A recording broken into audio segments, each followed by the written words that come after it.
Quando a Primeira Guerra Mundial estourou em 1914, seria fácil supor que as potências centrais não teriam chance. A oeste estavam as forças da Grã-Bretanha e França, duas das nações mais avançadas do mundo.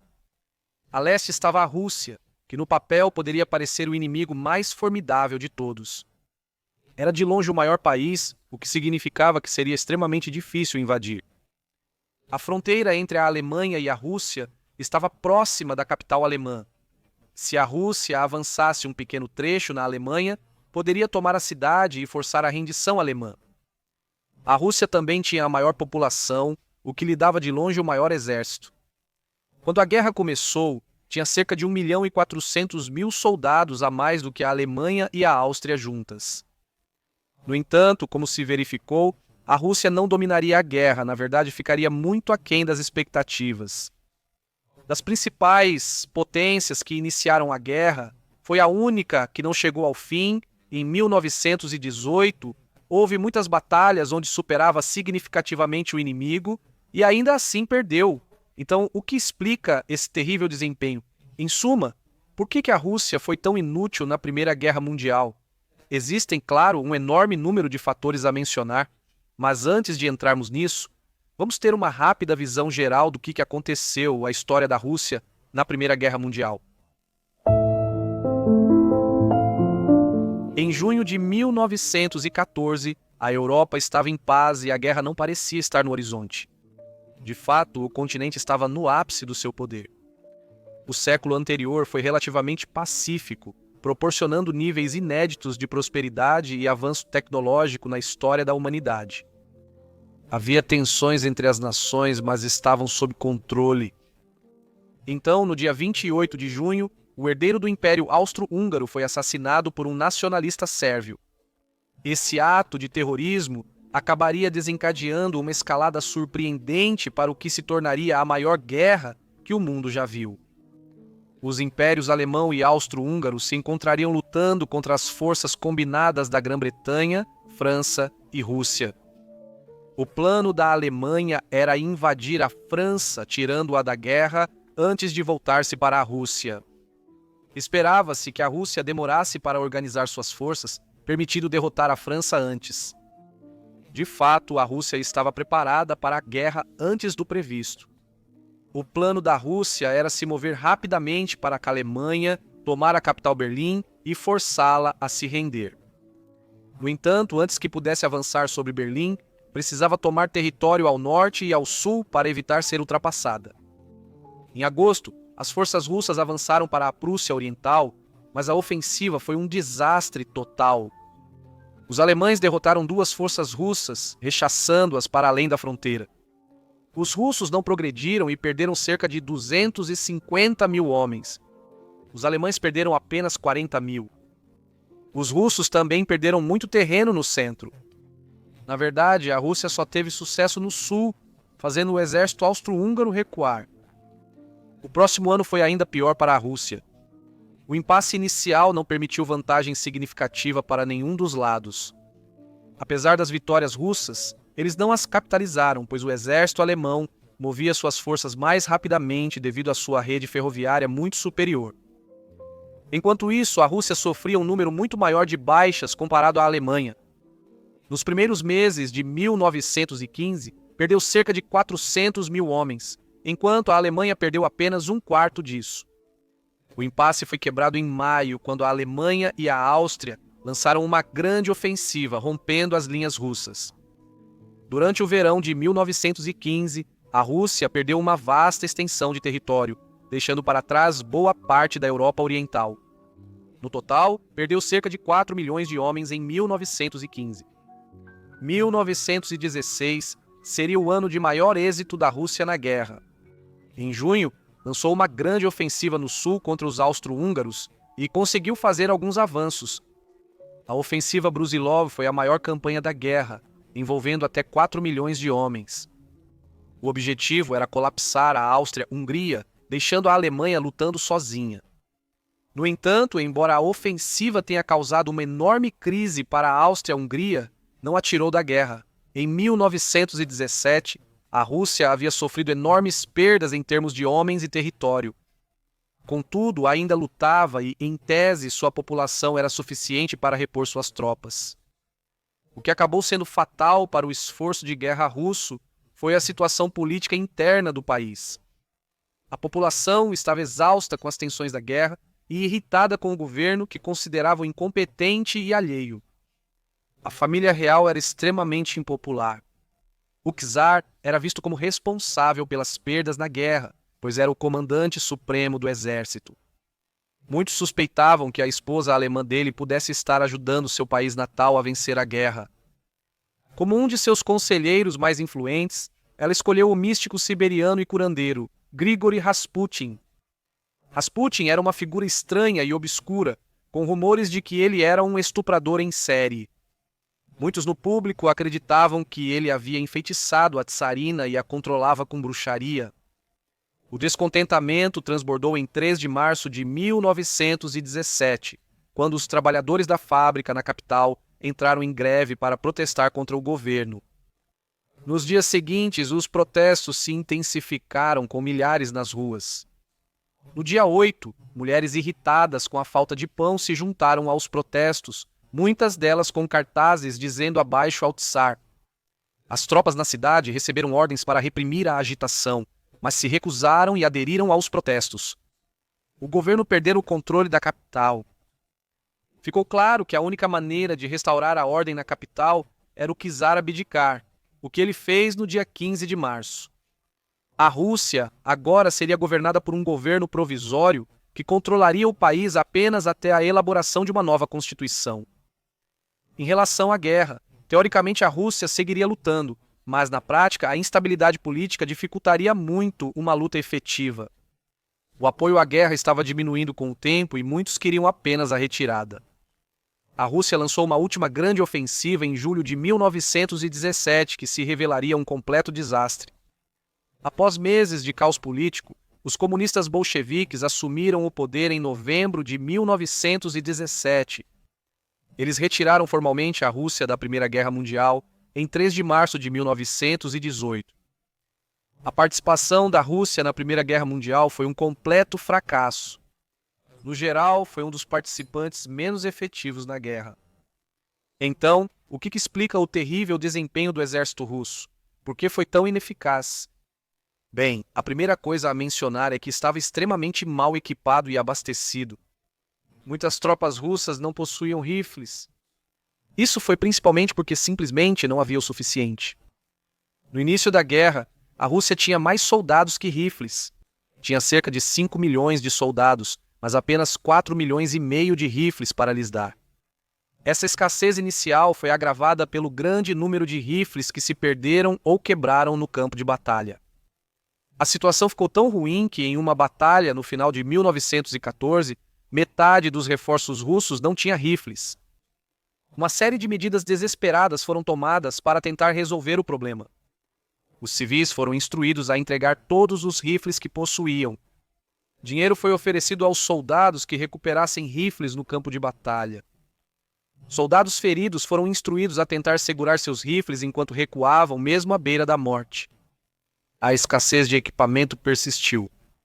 Mesmo no fim da guerra, a Rússia só tinha cerca de 2/3 das armas necessárias para seus soldados. Outro problema urgente era a falta de munição. Durante a defesa da Polônia em 1915, eles dispunham de apenas 10 projéteis diários para seus obuseiros. Mesmo com sucesso em romper as linhas inimigas, os russos não conseguiam aproveitar a vantagem por falta de munição.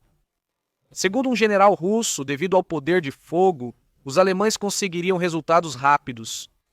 Infelizmente, não pudemos igualá-los devido à falta de munição para nossos rifles e artilharia leve. Nossas ações ofensivas e contra-ataques, privados do necessário fogo de artilharia, ou se desenvolveram lentamente ou não ocorreram de todo. Nossos soldados encontraram uma parede de fogo inimiga ou obstáculos e fortificações não destruídas pela nossa artilharia. A escassez de equipamentos ocorreu principalmente porque o complexo militar industrial russo não era tão avançado quanto o de outras grandes potências. Em outros países, como a Grã-Bretanha e a Alemanha, a maior parte da produção militar era feita por empresas privadas. O capitalismo já estava bem estabelecido nesses países. Logo, havia um setor privado maduro capaz de produzir muito mais que o Estado. Na Rússia, o capitalismo mal havia iniciado antes de 1914, refletindo em sua produção bélica. O governo russo era extremamente hostil à iniciativa privada, portanto, a preparação para a guerra dependia principalmente de fábricas estatais ao invés da indústria privada. Na verdade, o governo russo estava mais disposto a fazer contratos no exterior com fabricantes estrangeiros do que com produtores russos. Como você pode imaginar, quando a guerra estourou e a demanda por produtos militares disparou, foi muito difícil para a Rússia conseguir o que precisava.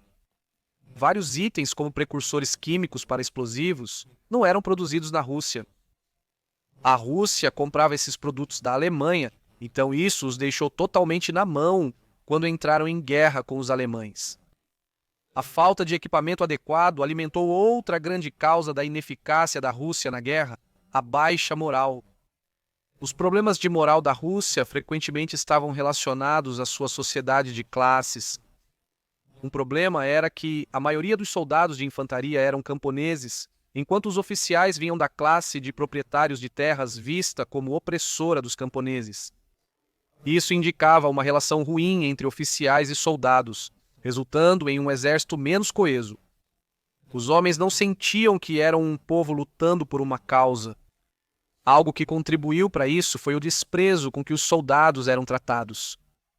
Isso ficou evidente pela falta de equipamento e treinamento adequados dos soldados, além da postura dos oficiais. Nas palavras do historiador Roger Rees, havia um hábito ineradicável de contar rifles e cartuchos, mas não soldados. O soldado só é capaz de obedecer e ele pode viver em buracos sujos cobertos com galhos de árvores.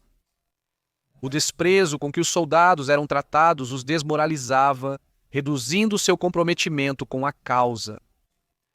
Outra razão para a baixa motivação dos soldados russos é que muitos deles simplesmente não se sentiam russos.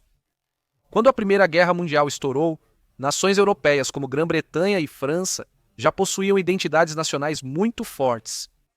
A população da França sentia que pertencia à França e, portanto, estava muito mais disposta a lutar e morrer por ela.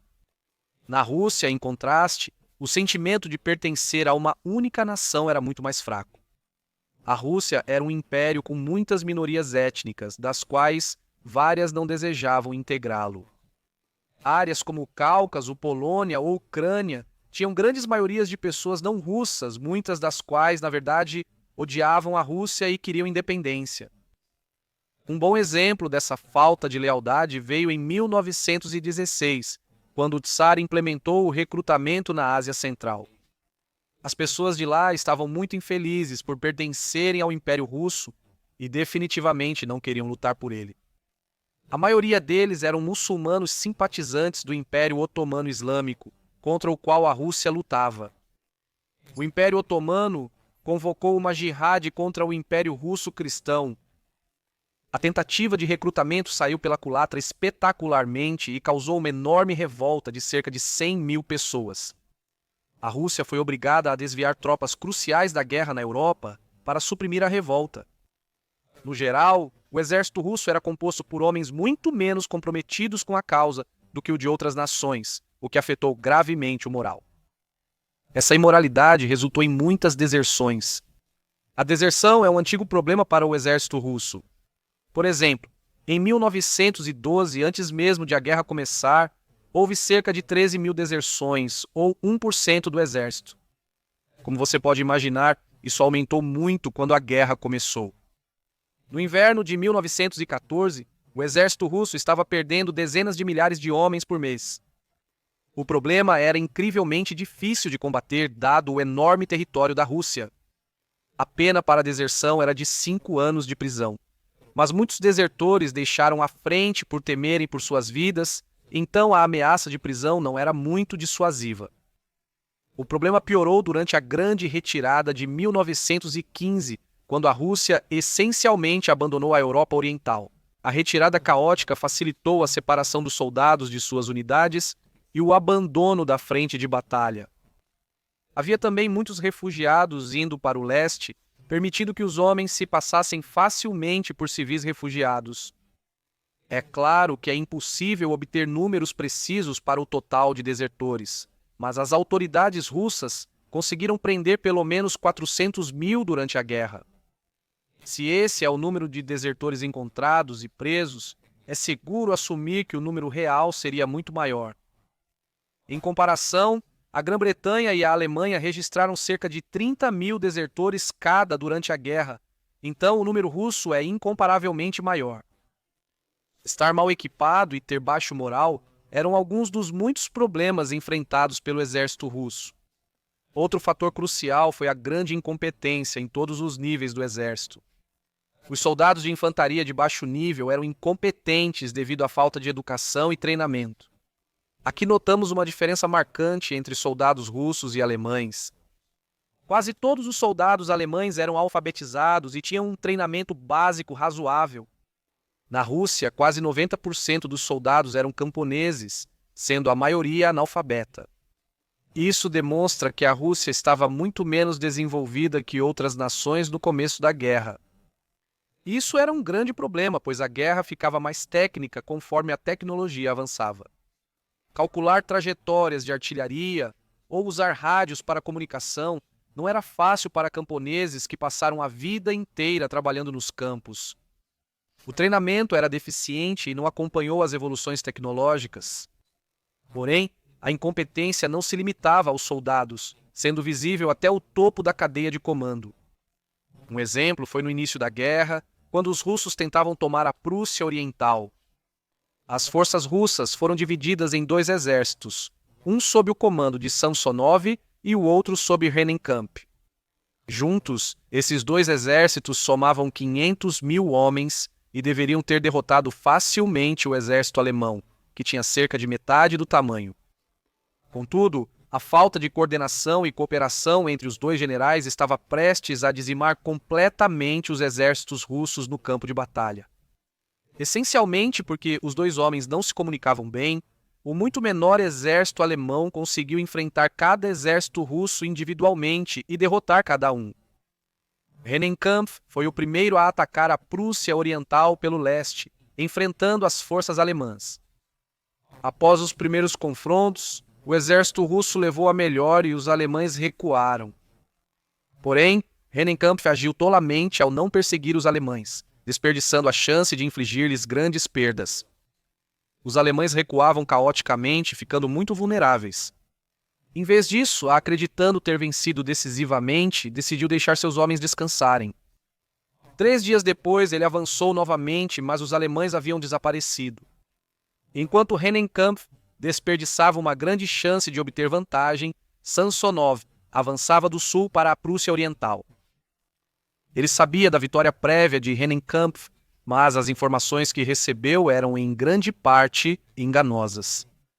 Ele foi informado que Rennenkampf venceu uma grande vitória sobre os alemães, portanto, não encontraria muita resistência. O Comando Supremo informou que o inimigo tem apenas forças insignificantes à sua frente e o instou a avançar rapidamente para o norte. De fato, Samsonov caminhava para uma armadilha. Os alemães, com a maioria de suas forças intactas, aguardavam o avanço imprudente de Samsonov. Eles sabiam precisamente a localização dos russos devido a outro grave erro dos comandantes russos. Eles transmitiam mensagens de rádio sem criptografia. Os alemães interceptavam esses sinais de rádio e conheciam exatamente as ações dos dois exércitos russos. Os russos deveriam ter criptografado os sinais de rádio, mas a desorganização impediu que os comandantes tivessem acesso às chaves necessárias. Os alemães, cientes do avanço lento de Rennenkampf, concentraram todas as forças no exército de Samsonov ao sul. Os dois lados se confrontaram em Tannenberg, e logo o exército russo começou a ter grandes baixas. Rennenkampf deveria ter auxiliado Samsonov, mas este decidiu romper sua conexão telegráfica com o Comando Supremo Russo. Ele havia sido explicitamente instruído a manter contato a todo custo, mas decidiu desobedecer às ordens e romper sua conexão telegráfica. Isso provavelmente ocorreu porque ele achava que precisava estar mais perto da linha de frente e não conseguiria se mantivesse comunicação com o Comando Supremo. Isso significava que, enquanto seu exército estava sendo massacrado, Rennenkampf não podia ajudar porque não sabia a localização do exército. A batalha acabaria sendo um desastre total para a Rússia. Perdeu cerca de 100 mil homens, a maioria deles capturados. Samsonov, envergonhado por seu fracasso, cometeu suicídio. Após esse sucesso, o exército alemão conseguiu virar e encontrar Rennenkampf no leste. Mais uma vez, o exército russo foi incapaz de enfrentar os alemães e teve que recuar até a fronteira. A batalha pela Prússia Oriental foi perdida devido à falta de comunicação e coordenação entre os dois generais russos. Isso pode ter sido em parte porque os dois generais realmente se desprezavam. Na Guerra Russo-Japonesa de 9 anos antes, Samsonov havia humilhado Rennenkampf publicamente após uma derrota. Esse nível de incompetência dos generais russos era típico durante toda a guerra. O ministro da guerra russo, Vladimir Sukhamlinov, escreveu que nossas tropas lutam heroicamente, mas alguns de nossos generais seriam melhores lutando pelo inimigo. Isso é irônico vindo de Sukhamlinov porque ele mesmo era absolutamente inútil. Sukhamlinov, ministro da guerra por 5 anos, falhou completamente em preparar a Rússia para a guerra. Ele falhou em manter a Rússia atualizada com as mudanças na guerra, afirmando: "Eu não li um manual militar nos últimos 25 anos." Ele foi descrito por um oficial britânico como um homem de coração leve, caracterizado por seus inimigos como um bobo, cuja influência sobre o imperador era atribuída ao seu fundo de excelentes histórias. Sir Komlunov mantinha sua posição porque o Tsar gostava dele, apesar de sua incompetência ser bem conhecida. É o exemplo perfeito de laços pessoais tendo precedência sobre a habilidade. Sukhamlinov preparou mal o exército russo para a guerra. Todas as escassez que mencionei antes foram em grande parte por causa dele. Ele prejudicou tanto o esforço de guerra russo que foi julgado por traição. O Ministério da Guerra Russo cometeu uma falha imperdoável ao não informar seus aliados sobre a escassez de equipamentos. A Grã-Bretanha e a França poderiam ter ajudado, mas Sukhamlinov disse que a Rússia tinha tudo o que precisava. Parte do problema era que o Ministério da Guerra Russo estava totalmente fora da realidade. Segundo um general, alguns deles estavam entretendo a ideia de armar unidades inteiras com machados de cabo longo. Essa proposta de, essencialmente, enviar guerreiros medievais para a linha de frente nunca realmente se materializou, mas mostra o quanto eles estavam um pouco fora de si. Claro, uma das figuras mais incompetentes em todo o esforço de guerra russo foi o próprio querido Nicolau II. Na verdade, Nicolau era tão inútil na maior parte do tempo que vou fazer um vídeo inteiro sobre como ele contribuiu para a perda da guerra e a queda de seu regime. Uma das maiores decisões de Nicolau foi se tornar o comandante supremo de todas as forças russas. Essa decisão foi péssima por diversas razões. Primeiro, ele não tinha nenhuma experiência militar que o qualificasse para o cargo. Em segundo lugar, não havia como ele escapar da culpa pelo mau andamento da guerra. Em terceiro lugar, com a ausência de Nicolas da capital, sua esposa ficou encarregada. A esposa do Tsar, Alexandra Feodorovna, era extremamente impopular. Ela também fez escolhas péssimas. Uma das piores foi demitir o ministro da guerra mais competente da Rússia. Após a demissão do incompetente ministro da guerra, Sir Komlunov, Alexei Polivinov foi nomeado para o cargo. Polivinov era muito mais competente e profissional do que seu antecessor. Ele se comunicava bem com figuras militares e políticas, o que significava que, pela primeira vez, havia certa coordenação. Ele também resolveu com sucesso os problemas de logística e treinamento. Infelizmente, Polivinov seria demitido por motivos pessoais banais. Foi em parte porque ele havia criticado Rasputin, o místico e curandeiro que tinha uma enorme influência sobre a esposa do Tsar. Ademais, ele aconselhou corretamente o Tsar a não assumir o comando supremo do exército, prevendo um desastre. Isso o fez cair em desgraça com a esposa do Tsar, que o demitiu em março de 1916. A Rússia perdeu o melhor ministro da guerra que teria em toda a guerra. Apesar da ineficácia e incompetência do exército russo desde o início, o que de fato perdeu a guerra foi a política doméstica. foi a Revolução de 1917. No final das contas, perdeu a guerra não porque um exército alemão chegou até a capital, mas porque desmoronou de dentro para fora. O primeiro grande passo nesse processo foi a abdicação do czar em março. Houve enormes protestos na capital por cerca de 2 semanas, e eventualmente o governo perdeu o controle. Na verdade, os conselheiros mais próximos do czar lhe disseram para abdicar, acreditando que era a única maneira de restaurar a ordem na capital. A abdicação do czar Nicolas acalmou os protestos, mas deixou um vácuo de poder. O antigo sistema de governo se foi, mas o substituto não estava claro. Nos próximos meses haveria caos político na Rússia. Um dos principais problemas era a existência de 2 parlamentos rivais. O primeiro era a Duma, que existia há cerca de 10 anos. Naquela época tinha algum poder e agora que o czar se foi, era teoricamente o parlamento soberano na Rússia. O outro parlamento era o Soviete de Petrogrado, basicamente o conselho municipal da capital.